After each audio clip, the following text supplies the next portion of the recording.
আমাদের হাসিনা আপদ চলে গেছেন ভারতে, ভারতে গেছেন ভালো করছেন, এইখানকার যারা আপনার সমর্থক তাদেরকে বিপদে পড়ে গেছেন কেন? আমরা তাদেরকে জানাতে কোনো বিপদে পড়বেন না, আমরা আছি আপনাদের পাশে। ওই উন্নয়নের কাজ একমাত্র ধারে শেষ করতে পারে, আর কেউ করতে পারবে না। বলছে না ভোট দেওয়ার দরকার নেই, ভোট হয়ে গেছে। এই একটা 15 বছর গেছে, এখন একটা সুযোগ আসছে। আমাদের হাসিনা আপদ চলে গেছেন ভারতে, ভারতে গেছেন ভালো করছেন, এইখানকার যারা আপনার সমর্থক, যারা আপনাদের কর্মী পার্টির, তাদেরকে বিপদে পড়ে গেছেন কেন? যারা বিপদে, আমরা তাদেরকে জানাতে কোনো বিপদে পড়বেন না, আমরা আছি আপনাদের পাশে।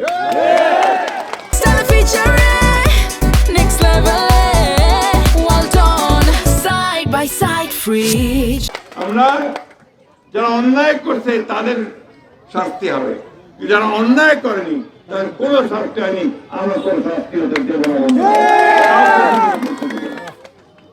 আমি তাই আমার মুসলমান ভাইদেরকে, বোনদেরকে, হিন্দু ভাই বোনদেরকে সবাইকে অনুরোধ করব যে আসেন আমরা সবাই একসাথে একযোগে আমাদের এলাকার উন্নয়নের জন্য আমরা কাজ করি, এবং এই উন্নয়নের কাজ একমাত্র ধারে শেষ করতে পারে, আর কেউ করতে পারবে না।